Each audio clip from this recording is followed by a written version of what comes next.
Okay, now that we have top stitched that, we need to retrieve our outer front with the zip in it.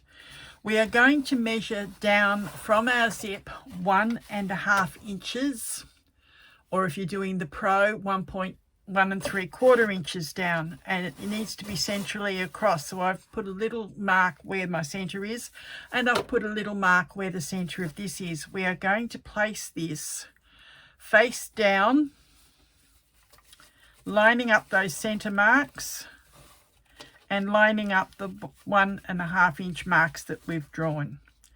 We are now going to stitch this onto our outer front using a 3/8 inch seam.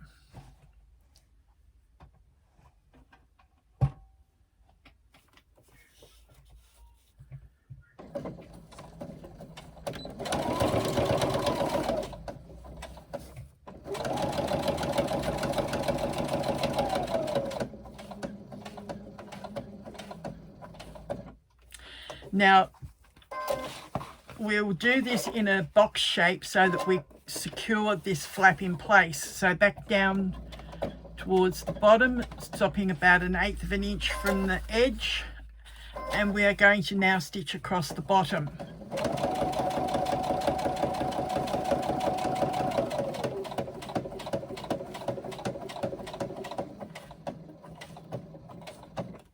And back up to where we started.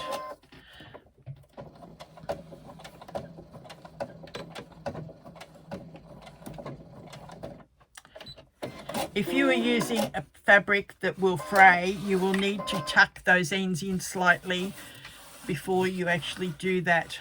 But now what you have is your pocket flap sewn on to the outer. Let that sit back up. That's not an issue at this stage, because we are now going to position this pocket over the outer edge of that flap, but level with that line of stitching that you've just done. So it will sit just out from the edge of the pocket, just 1/8 of an inch or so, that you'll be able to stitch. You are now going to stitch this pocket in place by stitching down across the bottom and back up the top. I will do that off camera and I'll be back. All right, what we have now is our pocket sewn on. It is stitched down the bottom edge that we folded back so that we have a pleat. We're not catching through all layers, we are just catching that outer edge, but on the bottom we do catch across all layers. It can get a little bit thick there, so just take it slowly and carefully.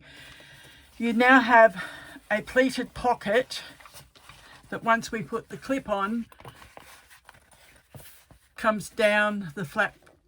Where you've sewn it on is only visible once you open it. Once you close it, it is not visible. It's because we have placed that pocket up to that stitching line. That now is the front of it finished, but we need to still put our zipper pocket in place. Now that we've stitched that outer pocket on, we're not going to accidentally catch this and cause a problem. So what we do is stitch right side against the right side of your facing that you put your zipper in. You are just going to run a row of stitching through all layers, catching the pocket to that top edge. When I say all layers, the pocket facing and the pocket itself is the layers that you're stitching through.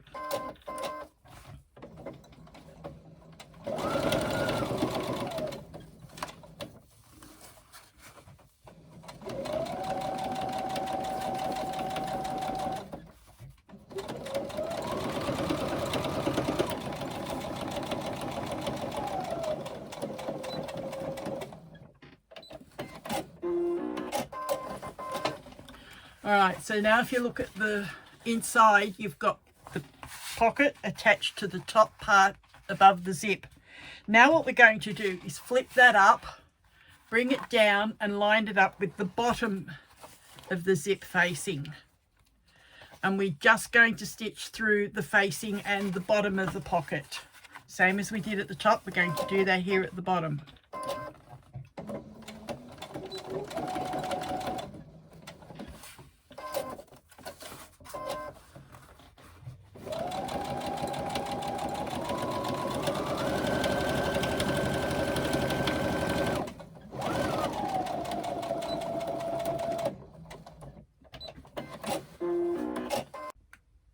Alright, once you've done those seams across the zipper facing top and bottom, you're going to now fold your pocket down so that this seam is, and make sure that that is pressed down as best you can.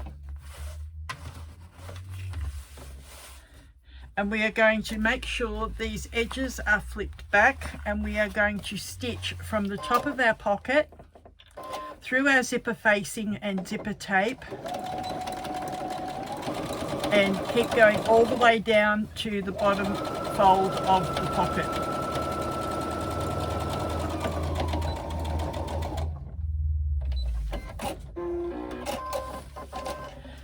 Then we're going to come to the other side.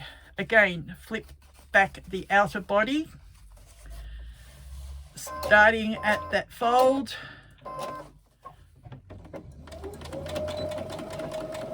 Stitch all the way back up that pocket, making sure that your outer body is kept out of the way and doesn't get caught. Stitch through the zipper facing and your zipper tape and finish off at the top of the zipper facing. You now have your zipper pocket in place behind this front pocket. If we open up the zip, we can actually get our hand into that pocket. Now there, the pocket's finished. Our next step is we will retrieve our foam and Decaville pieces, and I'll attach them to our outer bodies, and I'll be back to show you how. Okay, while I was off camera, I went ahead and I attached the cam snap to the flap and the pocket, so that it goes all the way through the pocket but not into the back of the outer piece, and right through the top of the flap as well, and you only need the one on the outer pocket. I also finished off the strap and put my swivel on the other end and attached it with 2 rivets, so the strap can now be put aside.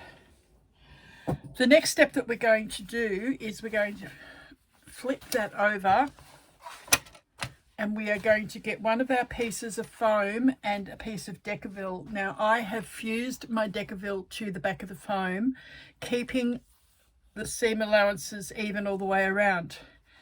Now Decaville towards the outer body piece, so the foam is upwards. We are now going to use a zigzag stitch, and we are going to attach this all the way around on all 4 sides.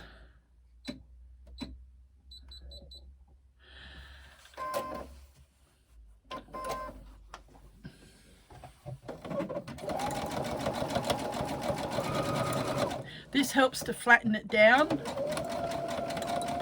and keep it within the seam allowances.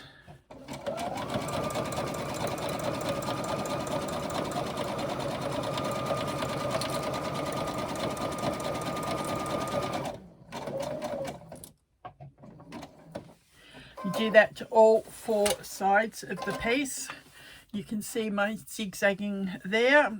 Do that all around that piece and get your other external piece and do the same thing. Remembering on that as well to make sure the Decaville goes onto the body side, not upwards. I'll be back once I finish stitching all that up.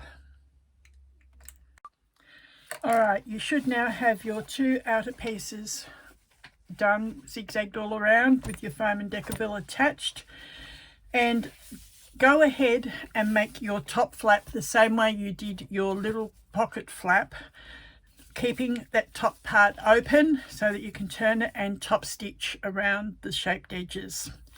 Now what we're going to do is take our back piece, flip it over, and right sides to right side, we are going to place the open edge of that pocket flap with the top edge of our back piece, and we'll have about a 1/2 inch each side left over. That gives us room to do our 3/8 inch seams, and we are going to attach this to the top with a 3/8 inch seam. So this goes onto the back outer piece.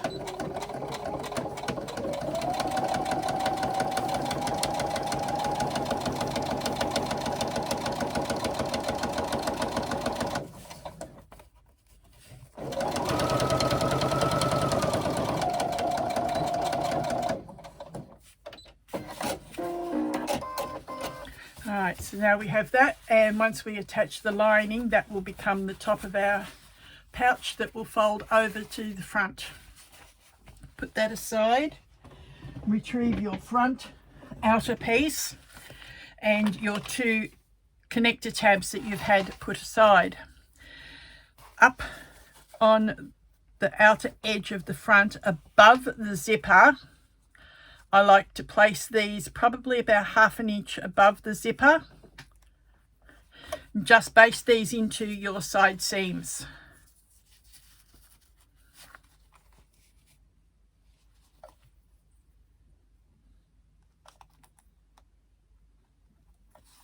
Alright, so just above and baste.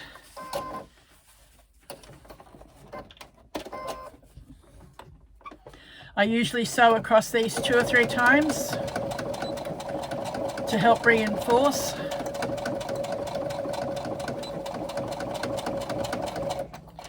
I think in the pattern I had them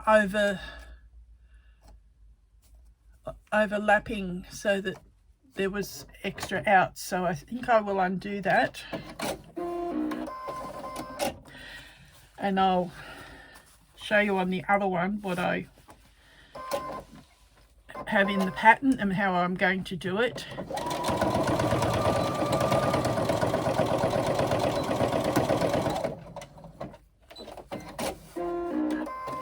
Alright, so that is overlapped, so you've got a little bit extra that before it will pull out.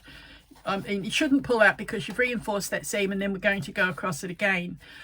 But that also helps cut down on the bulk. It flattens and compresses it down, but this gives you a little bit of added security that when you put the strap onto here, it's not so likely to pull out of the seam because it's got a lot more in here beforehand, rather than this one, which can give extra tug on the seam.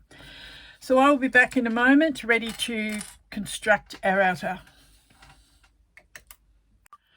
Alright, I've now fixed up those connector tabs so that they are both the same. What I find also is a good tip if you've got something that's got a lot of bulk, especially if you're using leather or a thick vinyl, when you're putting these connector tabs on, angle them. I've already put a tip in the pattern, but this is what we mean by angling them to offset the bulk. So except for that little bit there at the middle where it overlaps, you're actually only sewing through one side of the connector, and that will also give you the same strength, and it will also give you a different look because you've got the thing offset. All right, connection. Joining our body pieces together. Line up top edge. Remember to stay within that 5/8 inch seam allowance. I like to sew with my back piece upper so that I can see where I've started and stopped with that back flap, so that I make sure I don't catch that flap when I do my seam allowance. Starting at the top, reinforce by going back and forward again, and sew all the way down to the end.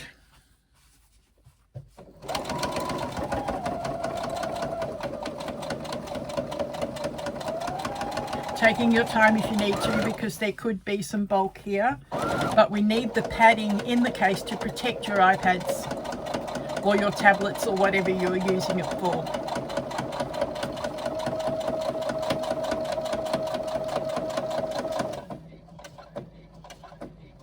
When you get to the bottom, swivel and come across. And then when you get to the other side, come back up the side and stop again at the top. Then get your two lining pieces and do exactly the same. Join on all three sides, leaving just the top open. And on the bottom of your lining, you will also leave a gap like we did in our pockets to be able to turn through. I suggest only stitching about an inch, inch and a half either side of the side seam so that you've got a decent opening to get your hand into. And we'll come back when we finish putting them together. All right, now that we have done that, we've taken it to the ironing board and we have pressed our seams, and we have pressed open our opening by tucking in the seam allowance, give us a nice edge for when we come back to turn it after. Also, what I did to give it a bit more strength is on these connector tabs, I've stitched across a number of times. I did it on my industrial as well, but if you've only got the domestic, you can do it on that. Those extra rows of stitching is just a security. It makes sure that they're not going to pull out. We will leave our outer body inside out. Our lining needs to be right side out, making sure that this flap that we sewed on is tucked down inside. Place our lining down inside our outer,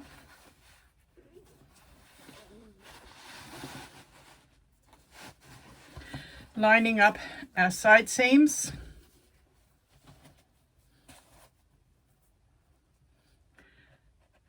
Press them open if you can.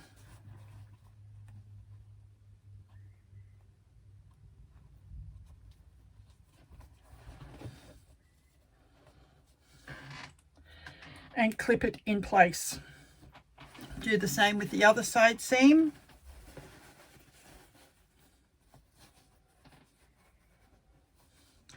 You'll notice that your flap comes almost to the side seam.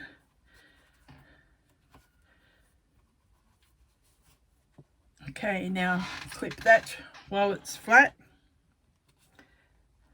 So both side seams have been opened, flat and clipped. Now just keep clipping around the top, clipping it in place.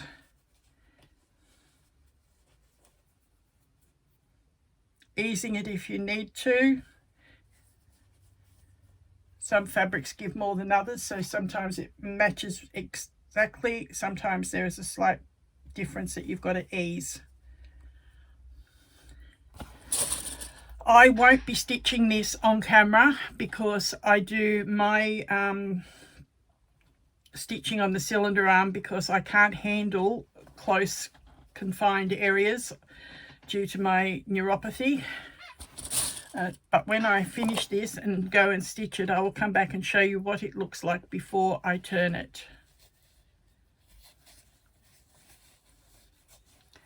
Okay, so again, easing on this side as well.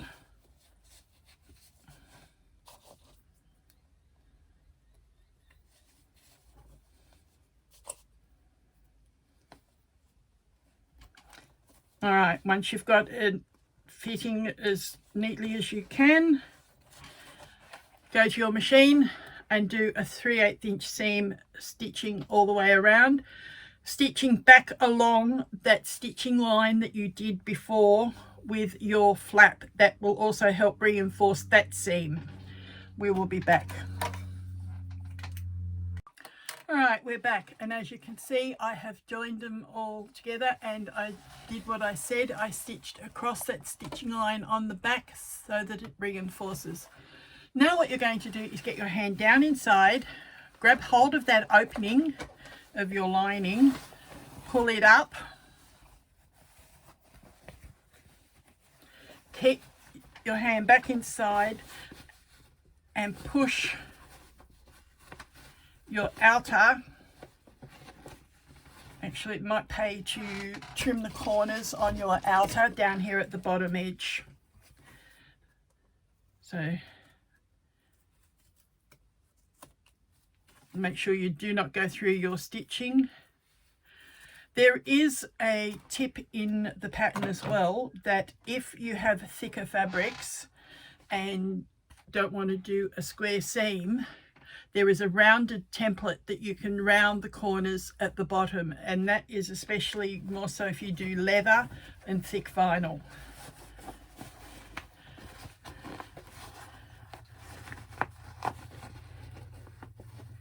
All right, and you just ease this down and out through the opening of the lining. Rather than you see me struggle how I do, I will come back as soon as I've got it turned. All right, once you've got it turned and you're happy with it, stitch up your bottom opening, tuck your lining down inside,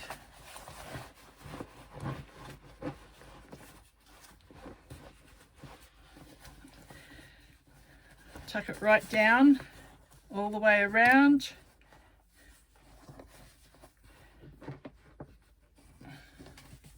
Roll that edge if you need to get it sitting flush. Again, clip it.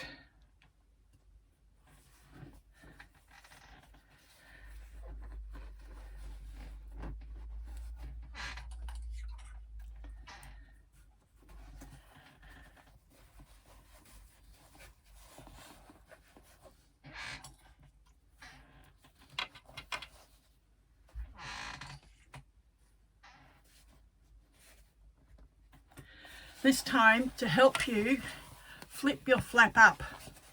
That will help poke that lining down.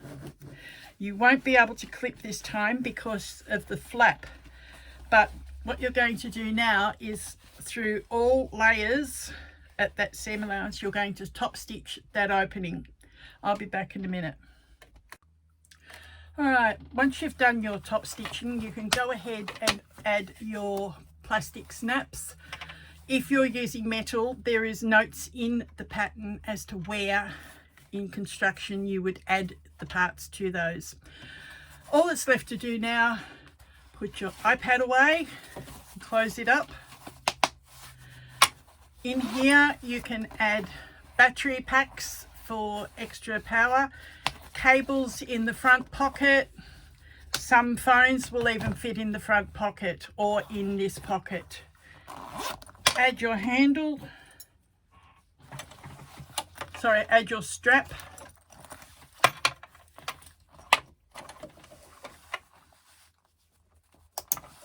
And there you have it. Your iPad case is finished. Enjoy making yours, and don't forget to join our Facebook pattern group to show us what you've made, and any questions you may have can also be answered in there. Thank you.